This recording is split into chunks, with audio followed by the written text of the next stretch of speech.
जाना पहचाना नहीं लग रहा। जरा गाड़ी रोक। अबे पागल हो गया क्या है?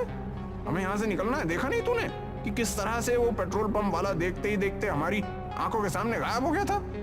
अरे मेरी बात को समझने की कोशिश क्यों नहीं कर रहा? एक सेकंड के लिए गाड़ी रोक के तो देख। अर्जुन की बात सुनकर अभिमन्यु ने अपनी कार रोक दी।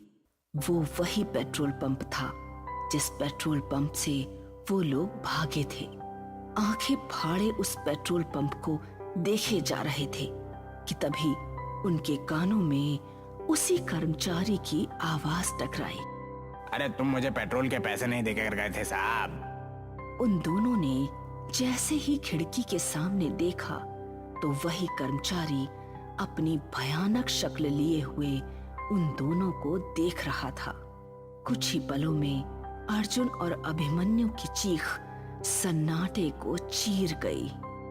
इस घटना के 3 महीने बाद शाम के 5 बजे एक कार तेजी से माधवगढ़ के हाईवे पर दौड़ रही थी। कार के अंदर 3 लोग सवार थे, करण, नंदिनी और विजय। वो तीनों पुलिस वाले थे जो 3 महीने पहले लापता हुए अर्जुन और अभिमन्यु की जांच कर रहे थे। कार विजय ड्राइव कर रहा था और विजय को ड्राइव करते हुए काफी देर हो गई थी। यार पीछे हम पिछले 6 घंटे से इस हाईवे पर अपनी कार को दौड़ा रहे हैं, मगर यहाँ तो सन्नाटे और वीराने के अलावा कुछ भी नहीं है। अरे मेरी भी कुछ समझ नहीं आ रही है। आखिर ये अर्जुन और अभिमन्यु रात के इस वक्त इस सुनसान इलाके में कर क्या रहे थे? उनके मोबाइल की आखिरी लोकेशन इसी जगह के आसपास की है यार। नंदिनी जो कि कार के पीछे वाली सीट पर नींद की झपकी ले रही थी, अचानक से बोली, पता नहीं वो लोग जिंदा हैं भी या नहीं। अरे कमोन नंदिनी, ऐसे नहीं बोलते। अभिमन्यु और अर्जुन जैसे भी थे, वो हमारे दोस्त थे। हाँ, 1 नंबर के रिश्वतखोर। अरे लोग मुझे आकर शिकायत करते थे उनके बारे में। तो तुम क्या चाहती हो? अगर वो दोनों रिश्वत लेते थे तो क्या उनकी छानबीन नहीं की जाए कि आखिर वो कहाँ लापता हो गए? क्या विजय ठीक कह रहा है नंदिनी। डिपार्टमेंट में हर दूसरा आदमी रिश्वत लेता है और हर कोई तुम्हारे जैसा ईमानदार नहीं होता। तभी कार बुरी तरह से झटका देती हुई अचानक रुक गई। विजय को ऐसा महसूस हुआ जैसे कि कार किसी अदृश्य वाहन या किसी दीवार से टकराई हो। विजय का शरीर पसीने से नहा उठा। करण और नंदिनी भी बुरी तरह से घबरा गए। क्या हुआ? कार किससे टकराई?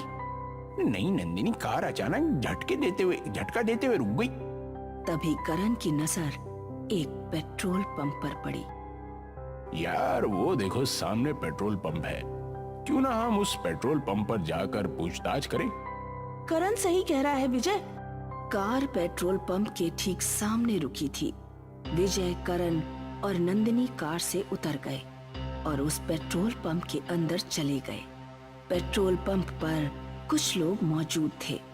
वो तीनों पेट्रोल पंप के अंदर बने हुए एक रेस्टोरेंट के अंदर घुस गए। रेस्टोरेंट के अंदर कुर्सियां मौजूद ना होकर चारपाइयां मौजूद थीं, जहां पर कुछ गांव के लोग बैठे हुए भोजन कर रहे थे कि तभी विजय नंदिनी से बोला, मैं अभी आता हूँ। मैं भी तेरे साथ चलता हूँ यार, थोड़ा हाथ मुंह भी धो लूंगा। नंदिनी वहां पर अकेली थी और वहां मौजूद लोगों को देख रही थी। नंदिनी एक पुलिस वाली थी। तभी नंदिनी के सामने एक अजीब सा दिखने वाला व्यक्ति आकर खड़ा हो गया। खाने में क्या लेंगे आप? फिलहाल तो मुझे 1 कप चाय की जरूरत है। 1 कप चाय ले आओ। कुछ देर बाद वो लड़का नंदिनी को चाय देकर चला गया। उसने देखा कि कप के अंदर किसी इंसान की कटी हुई उंगली थी। नंदिनी चीखती हुई उस रेस्टोरेंट से निकलकर भागने लगी। अरे क्या हुआ नंदिनी, तुम इतनी घबराई हुई क्यों हो? और ये तुम्हारे माथे पे पसीना के साथ? ये पेट्रोल पंप अजीब सा है करण। इतना कहकर नंदिनी एक ही सांस में सारी घटना उन दोनों को बताने लगी।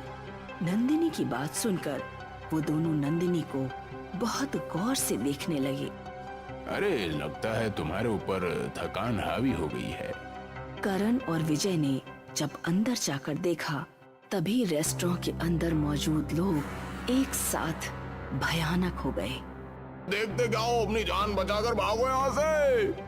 करण और नंदिनी फुर्ती से वहां से निकल गए, मगर विजय नहीं निकल सका। विजय की दर्दनाक चीख सन्नाटे को चीर गई।